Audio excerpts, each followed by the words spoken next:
So today, intentional living is what we're going to be talking about, which really, for me, when I think about intentional living, what it is sort of a perspective to, or a lens that you're able to like look through your life through, look at your self-care through. It's an idea, perspective. So intentional living has kind of become this a common term in the wellness community. So perhaps you've heard of it, but perhaps not, because it's sort of not necessarily a new idea, but it's sort of a new coined term that's been popping up. So I wanted to break it down and what does intentional mean? And while I probably didn't need to look up this word, I did. And I was glad because a few things about the definition really stood out to me. And so when I looked it up, and let me pull up the definition here. So intentional means to do on purpose or to be on purpose, right? So it has something to do with purpose. And some of the synonyms were conscious. Okay, conscious living. Interesting, right? And then voluntary. Okay, voluntary living. Also interesting. And deliberate. Okay. So intentional living has something to do with being deliberate, with being conscious, with doing things voluntarily, right? Not feeling trapped, right?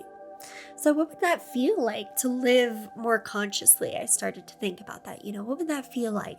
What would it feel like if I felt like the things that I did and my actions and my emotions, my behaviors, my thoughts were voluntary? Right? And if I were more deliberate about my life, what would that look like? Right?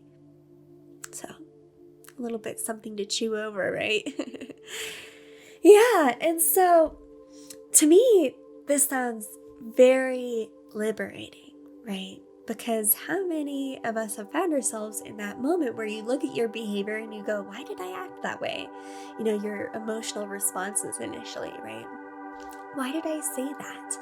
Why did I behave in that way? Or looking at your life and wondering, how did I get here? How did I get here? And I always think of that Talking Heads song, Once in a Lifetime, right?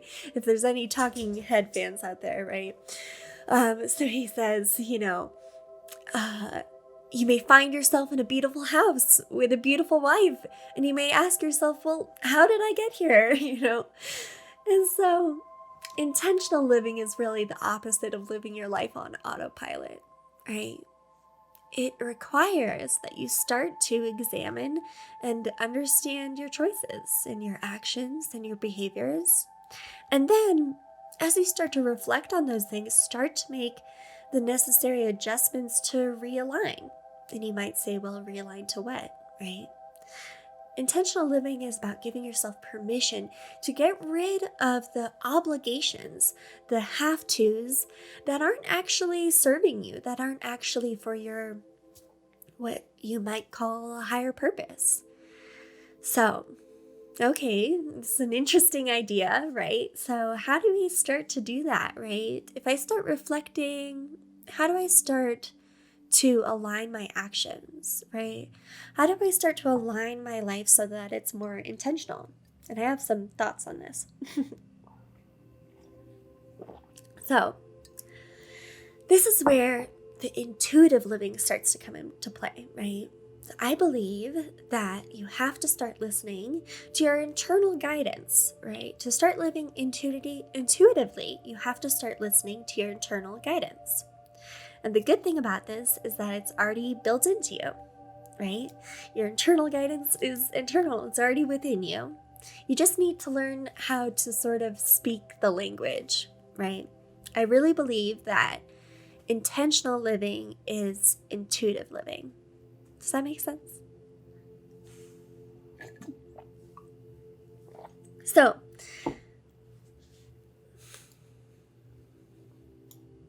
yeah, exactly. That reflection is key, right? It's definitely key, right? So, intentional living, right, is intuitive living, right?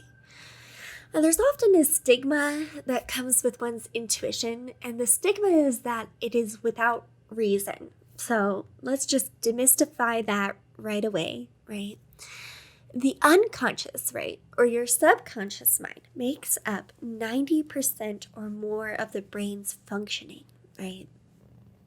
And thank goodness too, because if you had to consciously do everything, you'd be on overload, right? Yeah, so the subconscious is constantly processing information from the world around you, right? It's processing everything that's going on that you don't need to consciously think about, right? So it's processing a great deal of information about your life, right? But it's not readily apparent to the conscious mind. So just because you can't understand initially the reason for those intuitive feelings, right? Those gut feelings, it doesn't mean that they are without reason, right? They aren't without reason. They just aren't readily available to my conscious mind, right? Because my brain is trying to choose what needs my conscious attention, right? Which is a smaller portion of my brain functioning, right? So I've got to delegate it carefully, right? So intuitive living is about learning to trust your gut, that initial gut feeling, right? And not necessarily trusting it 100%, but it is to give yourself permission to explore those unconscious feelings and urges that develop, right?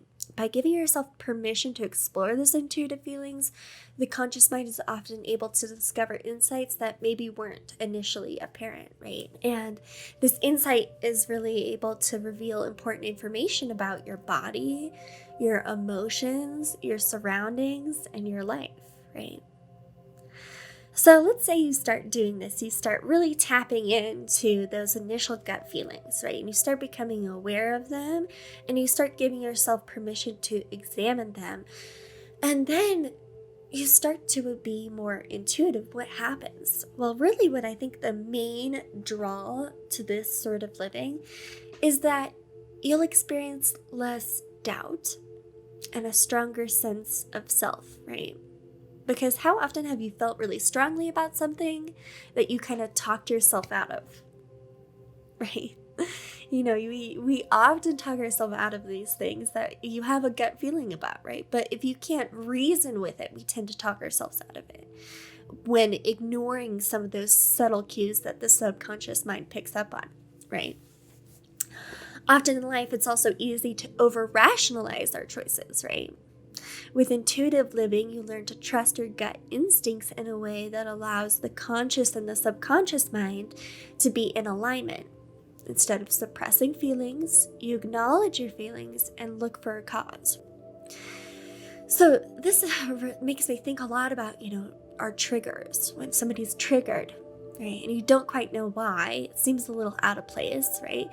When you practice paying attention to those initial feelings, it gives yourself permission to ask, okay, why do I initially feel this way? Instead of acting out in it, I get to examine that.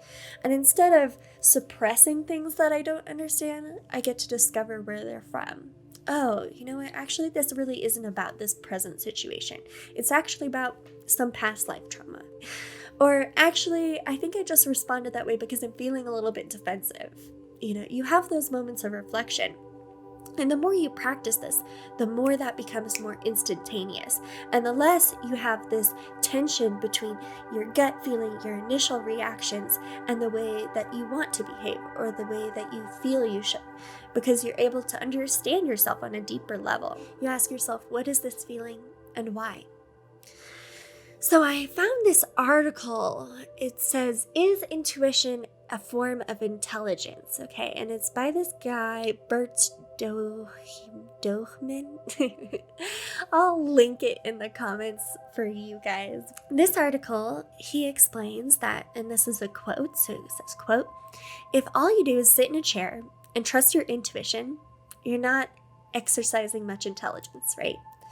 But if you take a deep dive into a subject and study numerous possibilities, you are exercising intelligence when the gut instinct tells you what is and what isn't important. Exploring intuition is actually a very intelligent thing to do. It's only when you blindly follow your intuition that gives it that initial stigma of being irrational.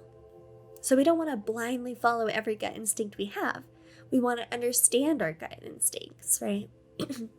And bring them to what is presently happening to us, right? So it has something to do with being present as well. So you're getting all the evidence, your intuition, all your evidence, and this will make you feel less doubtful and a stronger sense of self, I think. The other thing I think intentional living or intuitive living will offer you is a deeper sense of awareness, right? A deeper sense of self-awareness, a deeper sense of awareness of the present, right?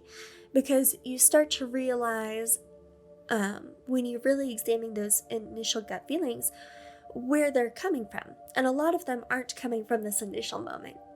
It comes from worry about the future. Well, that's not really happening right now. You start to realize it. Or it comes from regretting or thinking about the past, and you start to realize, oh, well, you know what, that actually isn't this moment. And if I can bring my awareness to this here and now, I deal with it a little bit better, right?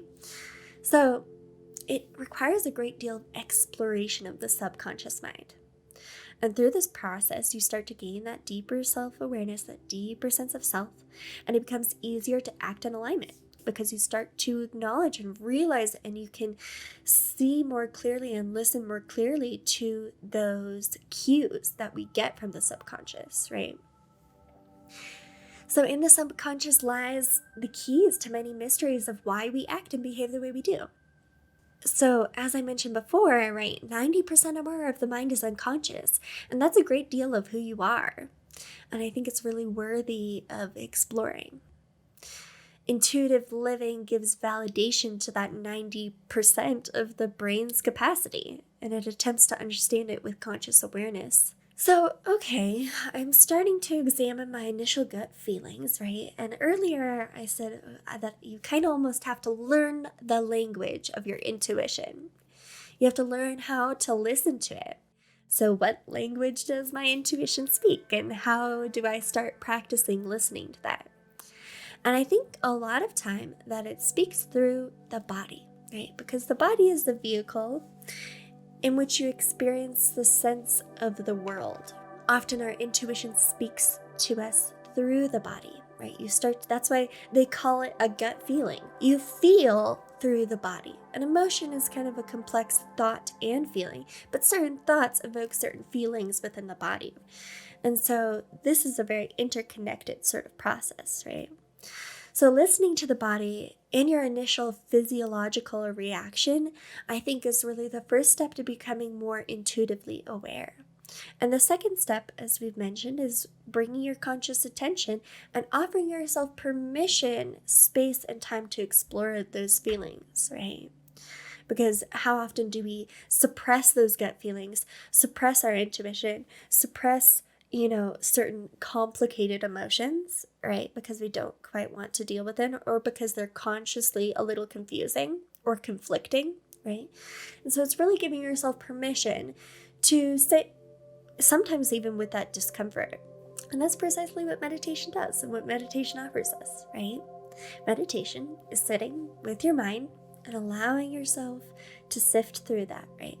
Allowing yourself to be present, to listen to exactly what is going on with me.